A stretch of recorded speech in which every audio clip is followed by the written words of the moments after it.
Bonjour, ici Dr Jean-Christophe Moreau, chiropraticien chez ABC Clinique Santé à Boucherville. Aujourd'hui, on va parler d'un sujet qui est très fréquent avec nos patients, c'est-à-dire la douleur au sciatique. Malgré que les douleurs au sciatique soient une conversation qu'on ait régulièrement avec nos patients, les douleurs au sciatique représentent une très faible raison en fait de douleur lombaire qui irradie à la jambe. Aujourd'hui, on va discuter un peu de qu'est-ce qu'une vraie douleur au sciatique et les autres raisons qui peuvent expliquer une douleur lombaire qui descend dans la jambe. Tout d'abord, qu'est-ce que le nerf sciatique? Le nerf sciatique, c'est le plus gros nerf du corps humain qui part du bas du dos, qui descend dans la fesse, la cuisse, le mollet et le pied, puis il prend ses origines au niveau de racines nerveuses dans la colonne lombaire. C'est souvent à cette origine-là que le nerf sciatique peut être irrité et provoquer des symptômes.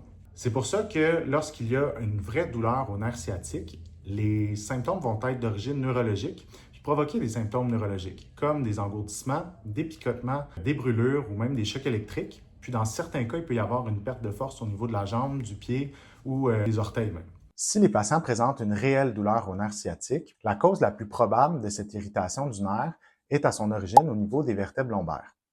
Il peut y avoir différentes raisons, mais les plus fréquentes sont l'hernie discale ou une sténose. Pour vous expliquer les diagnostics, j'ai avec moi un modèle de vertèbre lombaire. Tout au long de la colonne vertébrale, les vertèbres vont être séparées par des disques qui permettent l'absorption des chocs lorsqu'on marche, lorsqu'on court, qu'on fait différentes activités. Pour ce faire, les disques sont composés d'anneaux de fibres qui sont très résistantes, puis d'un noyau à l'intérieur qui est constitué à jusqu'à 90% d'eau. C'est ça qui va permettre l'absorption des chocs. Parfois, il peut y avoir des fragilités au niveau du disque qui vont se développer. Les facteurs de risque principaux, en fait, de ces fragilités-là sont surtout génétiques, mais il peut y avoir des mauvaises habitudes de vie qui contribuent à la création de ces fragilités-là, comme le tabagisme, l'inactivité physique ou certaines tâches là, associées au travail où on lève beaucoup de charges lourdes. Si le matériel à l'intérieur du disque s'immisce au travers de ces fissures jusqu'à l'extérieur, c'est ce qu'on appelle une hernie discale. C'est ce qu'on peut voir ici.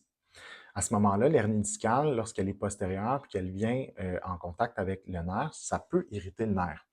L'irritation est à la fois chimique, c'est-à-dire une réaction inflammatoire du corps humain, mais aussi peut être mécanique. Malgré le fait que les hernies discales ont une mauvaise réputation, il est fréquent de voir des patients avec des hernies discales sans avoir de douleur.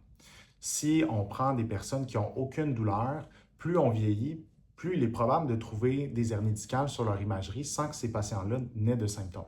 On parle aujourd'hui de plus en plus de douleurs, de changements associés à l'âge qui sont tout à fait normales puis qui ne provoqueront pas nécessairement de problème. Une autre raison de l'irritation des racines nerveuses, c'est un rétrécissement de l'espace par lequel le nerf va sortir ici par des changements osseux au niveau des vertèbres. Donc, lorsque les changements osseux sont à l'arrière de la vertèbre, la racine peut se retrouver un peu à l'étroit. Puis à ce moment-là, ça va l'irriter, puis elle peut être sensible et provoquer des symptômes. C'est pas parce que l'espace est diminué nécessairement que ça va provoquer des symptômes, mais il peut y avoir une combinaison de facteurs qui, ensemble, vont provoquer les symptômes neurologiques que les patients vont sentir dans la jambe. Comme expliqué au début du vidéo, les douleurs lombaires qui vont descendre dans la jambe vont rarement être causées par une irritation du nerf sciatique réelle à cause d'une hernie discale ou d'une sténose. En réalité, il s'agit souvent de douleurs référées. Une douleur référée, c'est un peu comme une crise cardiaque qui va irradier au bras ou à la mâchoire. Il n'y a pas de problème au niveau du bras, il n'y a pas de problème au niveau de la mâchoire, simplement que la douleur est tellement vive que le cerveau va avoir de la difficulté un peu à identifier la source réelle de la douleur. Au niveau lombaire, il peut y avoir différents muscles, ligaments ou structures ou dysfonctions biomécaniques qui peuvent causer des douleurs un peu diffuses au niveau de la fesse ou de la jambe. C'est pour ça que c'est conseillé en fait d'avoir l'avis d'un professionnel de la santé lorsque vous avez des nouvelles douleurs ou lorsque vous n'êtes pas certain de la cause de vos douleurs. La plupart des douleurs lombaires vont très bien répondre aux traitements conservateurs comme de la chiropratique ou de la physiothérapie. Puis dans la plupart des cas, on n'a pas besoin d'imagerie médicale. Que ce soit des radiographies ou de l'IRM, souvent de trop prescrire d'imagerie ou de trop effectuer d'imagerie peut nous donner des fausses pistes. Comme je l'ai mentionné, la plupart des gens vont avoir des hernies discales ou des sténoses ou même de l'arthrose sans qu'il y ait réellement de douleur puis sans que ces changements-là soient réellement problématiques. Je vous invite donc à prendre un rendez-vous ou à avoir une consultation avec un professionnel de la santé qui pourra faire une évaluation complète de vos douleurs pour établir un diagnostic puis vous recommander les traitements appropriés.